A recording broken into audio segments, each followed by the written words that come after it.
हज़रत शेख सादी रहमतुल्लाह अलैह आप बड़े बड़े वली कामिल होए ने। आप लिखते ने कि मिस्र दे अंदर एक फकीर सी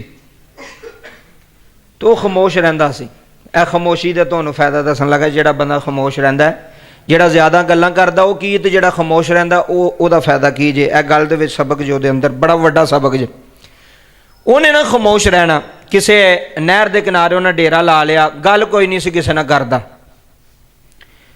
ओदी खामोशी की वजह तो ना वे चुप रहना ना, किसी ने गल ना करनी, लोकां उहनूं जिहड़ा ना वली अल्लाह समझना शुरू कर छड़िया कि यार बंदा चुप रहिंदा, किसी ने गल पता नहीं की सोचदा, इहदे अंदर की रूहानियत है, ये लगदा अल्लाह दा बरगज़ीदा बंदा है। यह खामोशी का फायदा दसन लगा जी। लोग जनाब उहदे कोल आउणा शुरू हो गए, कोई उहदे पैर पिया घुटदा है, कोई उहदे हथ पिया चुमदा है, कोई खाना लैके पियाउंदा है, कोई खिदमत पिया करदा है। हुण उहदे दिल च ख्याल आया बई ए लोग जिहड़े मेरे कोल आ रहे ने, ये मैनू कोई वड्डा बंदा समझ के, कोई पकीज़ा बंदा, नेक बंदा समझ के मेरे कोल आ रहे ने, मेरी खिदमत करते पे ने। ते अगर मेरी खामोशी की वजह तो ये इन्नी मेरी खिदमत पे करते हैं, मेरे कोल आउंदे ने, मेरी सेवा पे करते हैं, अगर मैं बोल के इन्हां नाल गल्लां करां तो हो सकता है इन्हां दी तवज्जो ज़्यादा मेरे वाल हो जाए। जरा समझो गल।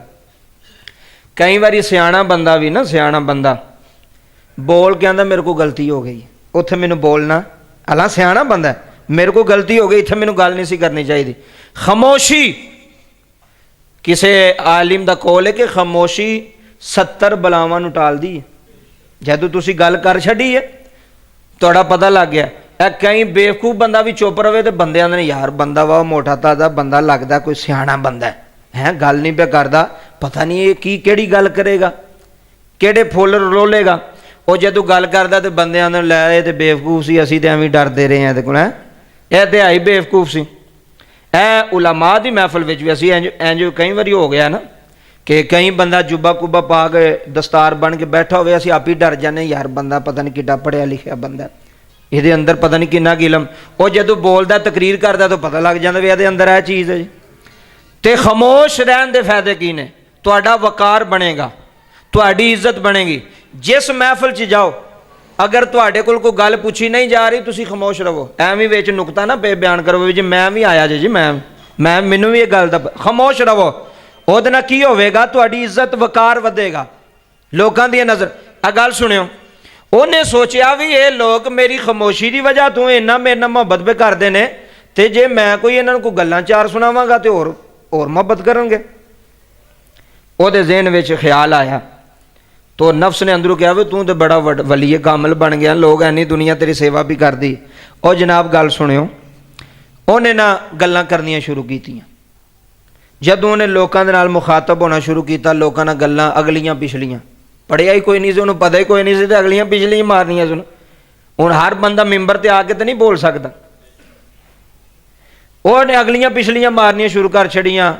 और लोगों ने समझा भी असी तो बेवकूफ हाँ, असी इस बंदे की खिदमत पे करने सा, ये पैर पे घुटने सा, इनू रोटियां पका के देने पे सा, ये तो परले दर्जे का जाहिल बंदा है, इनू पता ही कोई नहीं, इनू अल्लाह रसूल का पता नहीं, इनू दीन का पता कोई नहीं। तो ये नाल उन्हें बोलना शुरू किया, जेडे आउंदे सन उहदे ते लानत पा के वापस टोना गया, तू तो सानू भी बेवकूफ बनाया। तो अगर वो चुप रहिंदा तो इज्जत रहनी सी कि नहीं, रहनी सी ना, वकार रहना सी ना। जूं बोलिया पता लग गया भी ये पीर फकीर कोई नहीं, ये तो ड्रामेबाज बंदा है, बेवकूफ बंदा है। जदों भी बंदा अपनी इज्जत गवांदा है ना, खामोशी नाल नहीं गवांदा, बोल के गवांदा है। लोग आंदे ने यार तैनूं तो इंज दा समझिया ही नहीं सी, तू इंज दी गल कर छड़ी। बंदे हैरान हो जाते ना। हुण मैं बाहर सड़क ते जाके मैं गालां कड्डां ते लोग आखना जी कारी साहब तुहानूं तो इंज दा नहीं सी समझिया, मैं बोलिया तो मेरी गलती, मैं गाल कड्डी मेरी गलती। वो फिर जो बंदा खामोश रहिंदा ना, खामोश ओदी इज्जत रहिंदी। किते भी जावो ज़्यादा गल्लां ना करी जाया करो। एवें कईयां बंदियां दी आदत होंदी जिथे बैठक च बैठे उत्थे शुरू हो गए ओदी गल फलाने दी गल ना। खामोश रवो तुहाडी इज्जत बनेगी, खामोश रवो तुहाडा वकार बनेगा। जिन्ना तक तुहानूं आखे जनाब तुसीं कोई गल दसो तो फिर कहो, एवें ना शुरू हो जाए जिथे महफिल च गए बोली जाओ, तुहाडा रोब होवेगा। जिहड़ा बंदा जिन्ना खामोश रहेगा उन्ना उहदा रोब होवेगा अगले बंदियां ते। यह बड़ी मैं तुहानूं पॉइंट की गल पे दसदा जी।